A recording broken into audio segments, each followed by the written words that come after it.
어떤 목사님이 신방을 갔습니다.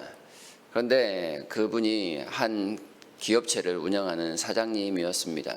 건물 앞에 차를 대려고 하는데 관리인이 나와서 건물 앞에 대지 말고 저기로 가라고 이렇게 이야기를 하더랍니다. 그때 사장님이 나와서 그 목사님을 영접하고 또한 건물 안으로 들어갔습니다.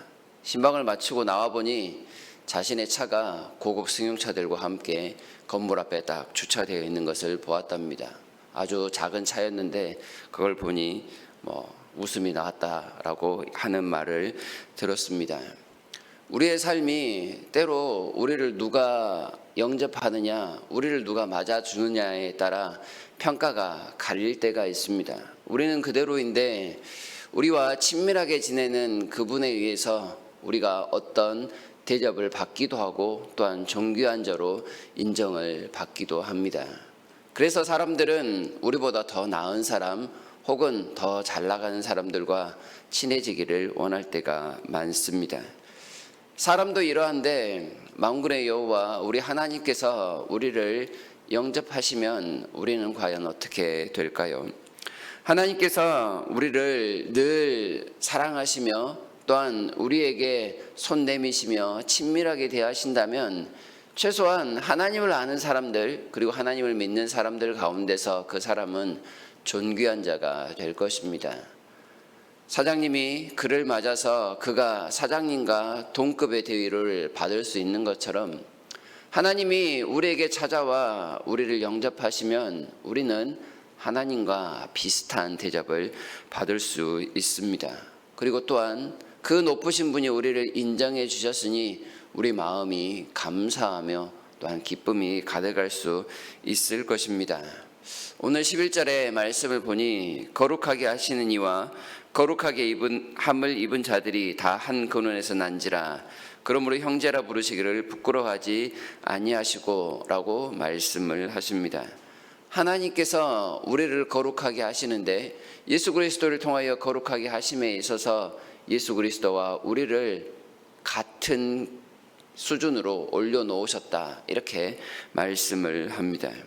하나님의 능력으로 우리는 하나님의 자녀가 되는 권세를 누렸습니다. 따라서 우리는 하나님의 독생자 예수님과 한 형제가 되는 그런 놀라운 일을 경험하게 됩니다. 그런데도 예수님은 우리를 향해서 형제라 부르기를 부끄러워하지 아니하셨다라는 말씀을 추가하고 계십니다. 이것이 은혜 아니겠습니까? 우리가 잘 아는 탕자의 비유에서 첫째 아들은 둘째 아들이 돌아왔을 때 그 동생을 참 부끄러워했습니다. 동생으로 인정하기를 싫어했습니다. 그 아들로 받아주려는 아버지의 마음을 애써 부인하였습니다. 그리고 자신을 설득하는 아버지에 대해서 싫은 내색을 노골적으로 드러내었습니다. 자격을 상실한 사람을 형제로 가족으로 받아들이는 일, 그것은 참 부끄러운 일입니다. 보통 사람의 마음이 이와 같겠죠. 누군가를 부끄러워한다. 그것은 곧 그를 인정하지 않는다라는 뜻이며 그와의 관계를 끊어버리고 싶다라는 그런 마음이 내포되어 있습니다. 만약 예수님께서 우리를 부끄러워하셨다면 우리는 과연 어떻게 되었을까요? 하나님 아버지께서 우리를 부끄러워하셨다면 과연 이 자리에 몇 명이나 앉아 있을 수 있을까요? 하나님께서 자녀로 선택하실 때 그런 일은 거의 없겠지만 우리의 이력서를 보고 이 사람은 내 자녀가 되기에 합당하다. 아니 이 사람은 내 자녀가 될 수 없다. 이렇게 판단하셨다면 어떤 일이 벌어졌을까요?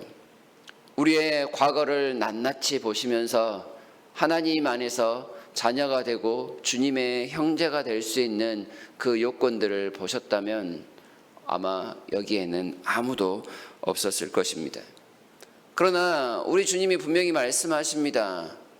우리를 형제라 부르기를 부끄러워하지 아니하셨다라고 말입니다. 오히려 우리가 부끄러워하지 않도록 우리 주님께서 그 부끄러운 일을 대신 당하셨습니다. 우리의 자존심이 상하지 않도록 우리에게 눈높이를 맞추셨습니다. 하나님의 지위를 버리고 사람이 되신 것이 바로 그 부끄러운 일의 시작이었습니다. 창조주가 피조물이 되는 것 참 부끄러운 일이 아닐 수 없습니다. 그러나 주님은 이것뿐만이 아니라 화려한 왕궁이 아닌 말구유 속에서 태어나셨습니다. 동물들과 목자들의 환영과 찬송을 받을 뿐이었습니다. 대부분의 사람들은 무지함 속에 예수님이 오는지 마는지 관심도 없었습니다.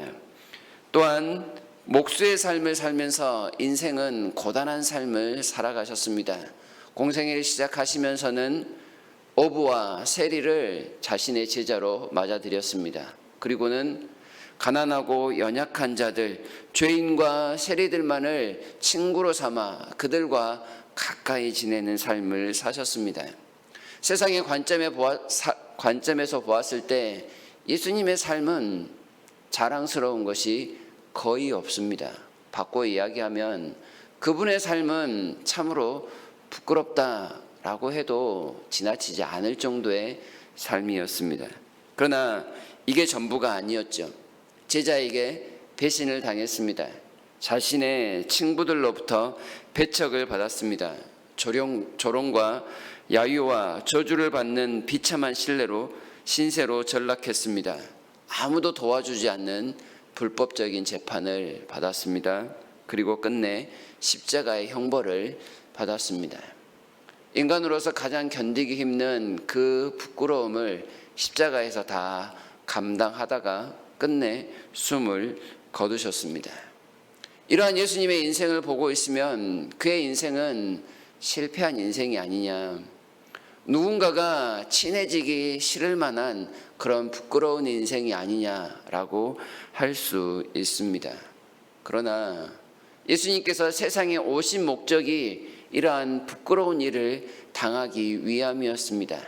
왜냐하면 예수님은 세상을 심판하러 오심이 아니라 세상을 구원하러 오셨기 때문입니다. 심판하러 오셨다면 왕궁에서 화려한 모습으로 이 땅 가운데 군림하셨을 것입니다. 감히 어떤 사람도 그 앞에 얼굴을 들지 못하도록 존귀와 영광의 모습을 나타내셨을 것입니다. 그러나 구원하기 위해 오셨기에 가장 낮은 자리에서 가장 천한 사람들과 함께 거하기를 즐거워하셨습니다. 그리고 모든 연약한 자들에게 그 값을 치러야 하였기에 주님께서 그들과 동일한 삶, 비참한 삶을 너끈히 감당하셨던 것입니다. 형제로 부르기를 부끄러워하지 않으신 이유, 그것은 우리를 향한 주님의 속량하시려는 유일한 목적 때문이었습니다. 예수님께 있어서 가장 부끄러운 일 중에 하나가 있다면 그것은 바로 죽음입니다. 오늘 10절에서 예수님을 향해 구원의 창시자라고 표현합니다. 구원의 창시자가 죽음을 당한다? 이건 말이 안 되는 일입니다. 넌센스인 것이죠. 그러나 주님은 이런 말도 안 되는 일을, 그런 치욕스러운 일을 스스로 감내하십니다. 하나님의 자녀가 죽음의 고통 가운데 사는 것을 그가 가장 부끄러워 하셨습니다. 하나님의 나라를 잃어버리고 사는 모습에 그가 치욕을 느끼면서 내가 대신 그 모든 치욕을 갚아주리라, 이런 모습으로 세상에 오신 것입니다. 잠시 천사보다 못한 모습을 취하시고 가장 부끄러운 사망의 고통에 이르기까지 체험하셨습니다. 그러면서 그 부끄러워하는 사람들에게 영광의 관을 씌우신 것입니다. 예수님이 스스로 이러한 부끄러움을 당하심으로 인하여 사람들을 부끄럽게 만드는 마귀의 권세, 사람들로 하여금 우리의 모든 지위를 잃고 우리를 미혹하며 넘어뜨리게 하는 그 마귀를 멸하셨다라고 14절에서 이야기합니다. 또한 15절에서는 죽기를 무서워하는, 우리에게 영원한 고통이 되고 부끄러움이 되는 그 사망을 예수께서 깨뜨리셨다라고 말씀을 합니다. 주님의 부끄러움이 우리를 얼마나 자유케 하는지, 주님의 부끄러움을 당하심이 우리를 얼마나 영광으로 올려놓으신지를 분명하게 말씀하고 계십니다. 우리가 어떤 지위를 가지고 있었는지도 모른 채 비참하게 살아가던 그 인생을 주님께서 오셔서 우리는 하나님의 자녀이고 하나님의 영원한 상속자임을 알려주신 것입니다. 골로새서 1장에서 그가 우리를 흑암의 권세에서 건져내사 그의 사랑의 아들의 나라로 옮기셨다라고 말씀을 합니다. 우리는 예수님의 부끄러움 때문에 우리의 신분이 영원한 하나님의 나라로 옮겨갔다라는 사실을 꼭 기억해야 하겠습니다.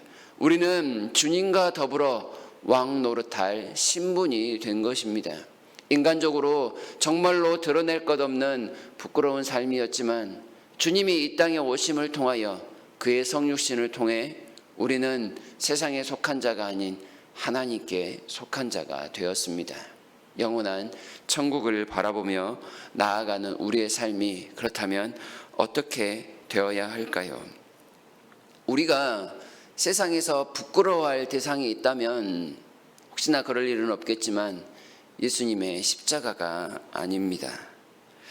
예수님은 히브리서 12장에서 그는 그 앞에 있는 기쁨을 위하여 십자가를 참으사 부끄러움을 개의치 아니하시더니 하나님 보좌 우편에 앉으셨느니라 말씀을 합니다. 우리가 부끄러워할 것은 바로 우리를 영원한 부끄러움 가운데 내놓는 죄를 부끄러워하는 것입니다.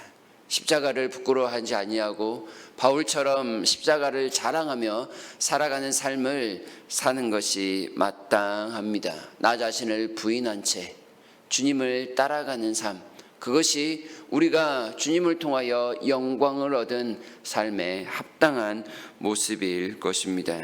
구원의 창시자가 되신 예수 그리스도의 그 삶을 기억하면서 주님 때문에 우리가 영광스러운 자리에 옮기게 되었으니 당당할 수 있어야 하겠습니다. 사람들이 우리를 어떻게 대접하건 만군의 여호와 하나님께서 우리를 찾아와 손 내미시며 영접하시며 친밀함을 나타내어 주실 것이기에 그 주님께만 이끌림 받는 삶을 온전히 살 수 있어야 하겠습니다. 주님의 마음을 닮아 자비를 베풀고 정의와 공의를 따라가도록 노력하며 하나님과 동행하는 삶, 그것이 바로 우리를 형제라 부르기를 부끄럽게 여기지 아니하신 주님의 마음과 동행하는 삶이라 확신합니다. 오늘 주님 앞에 부끄럽지 않을 모습으로 살아가기 위하여 기도로 준비하고 또한 그 삶을 넉넉히 살아가는 저와 여러분 모두가 되시기를 진심으로 바랍니다.